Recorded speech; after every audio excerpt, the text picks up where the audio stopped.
initially it was kind of intimidating. It was a big operation, but you know, we decided to take the leap and talk to Tom Dennison, and things, you know, one thing led to another, and here we are. And now we're in our 4th year, still learning every day. still learning every day.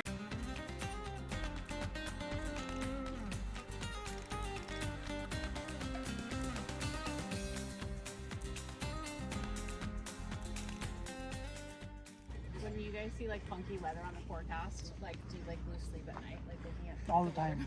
All the time. You're like, cool. Yeah. Okay. Yeah. There's something to lose sleep over every day. Turmeric. This is pretty expensive. This is about I think now to build this might be close to $400,000. Just these 8 tunnels.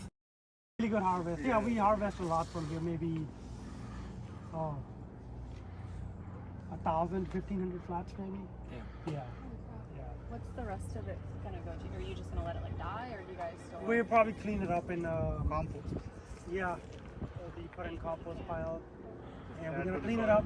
I think we're planning on planting carrots here after this. And then next year it's going to be peppers.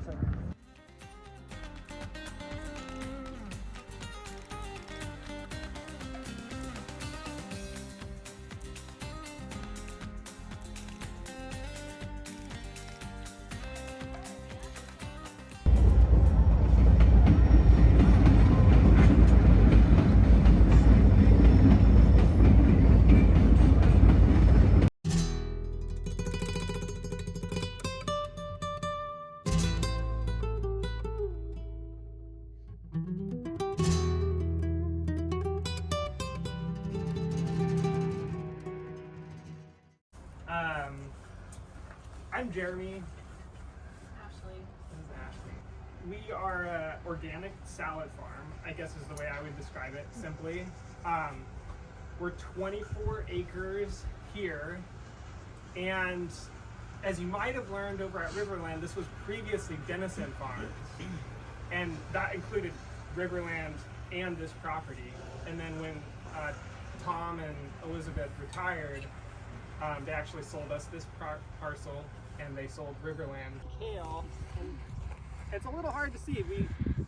The bugs love it, like flea beetles specifically. So we actually do take the time to cover everything that's a brassica in the field, as well as sometimes some of the lettuce.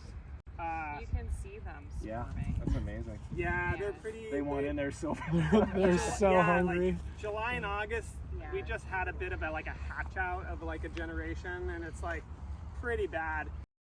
How Yeah. much does a sheet like this cost you that's what, 30 by whatever? And how many times can you reuse it? It costs about $1,500, and we Per use sheet. it about 7 times. Oh my god. Yeah. So 200 up, $200 a whack. And then the labor, I which guess is that's the not labor's bad. pretty equal too. So It's yeah. cheaper than going out and catching every one of those cucumber beetles in your fingers and smashing them.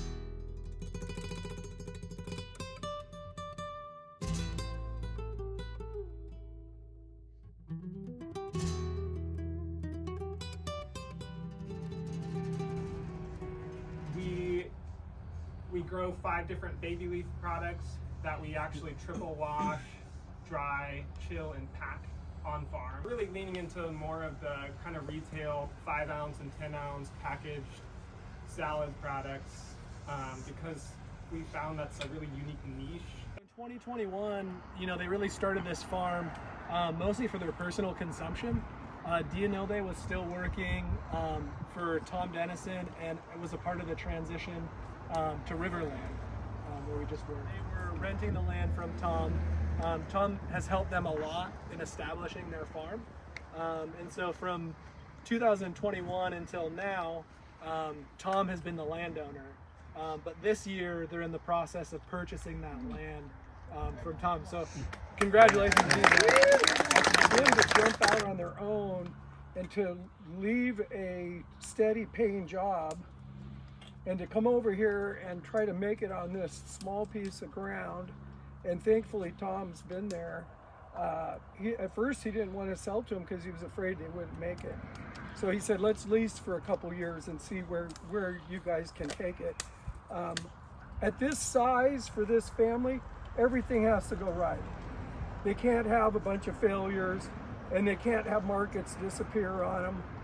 They really need to know that everything they do has a return to it. And that's not always the way agriculture works. I really think that Oregon agriculture, and really agriculture everywhere, is in crises. Average age of farmers is like 65 years old, and nobody has the answer.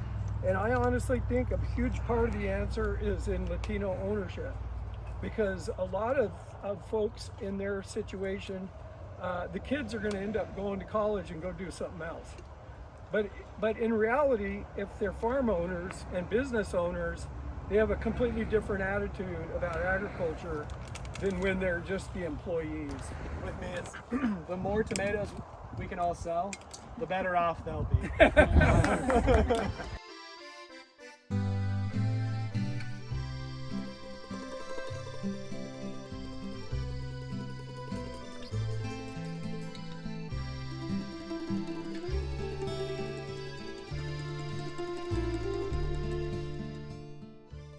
Just a little bit about the farm, the overview of the farm. It's been 36 years now, I guess, since my wife and I started it. And the whole farm stand complex, which is didn't contribute much during COVID, but it's been going gangbusters since we opened back up again as a restaurant. It is one of the distinctions we have over most any farm in the United States. There's only a few farms that are production farms that actually have a restaurant that's part of them.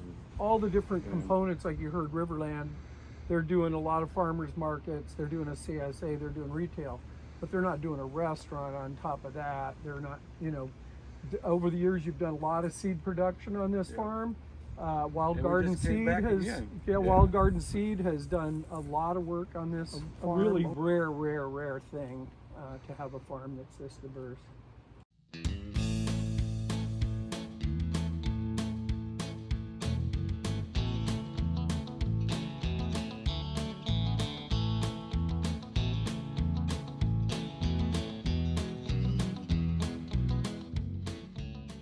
Back in the 80s, a legacy grower for OGC named Dave DeCou bought this farm, and he operated it as one step forward. Hired Juan's father-in-law, who was actually second generation OGC grower, because Vidal Cruz, the grandfather, was the original Cruz that was growing for OGC all the way back in the early 80s. Dave DeCou retired. Roberto and Juan teamed up and created a farm as a partnership. Father-in-law, son-in-law, and daughter, and they operated at Cinco Estrellas, but they had different ideas on how things ought to go. So Juan and Maria broke out and started their own farm, Nuevo Monacer. So this is the third farm in this family, third generation of agriculture for OGC.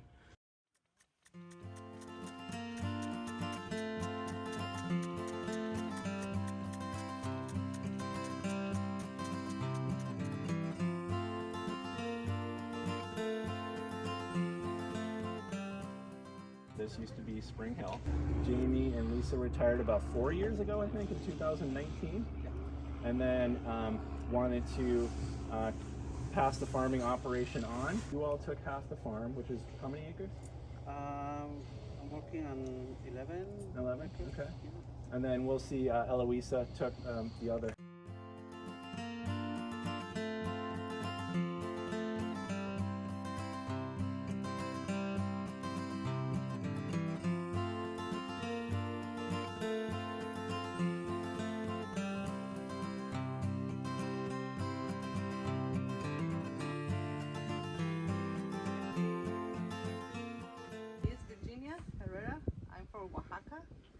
Mexico, and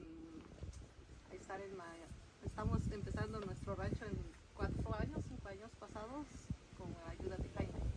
She started her farming business here about 4 or 5 years ago with the help of Jamie Kitzrow, the owner of Spring Hill Organic. Continuing that legacy of hardworking women here, I think is a really big piece of this farm, and why Vicky named this farm after her mother. And now she has a granddaughter, Ana Eloisa, who is getting she's 1 year old, and she's continuing on the Eloisa name as well.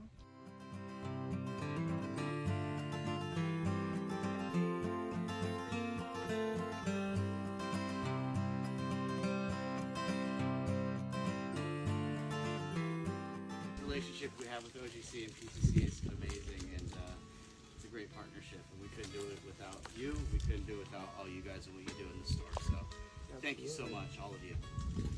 Yeah.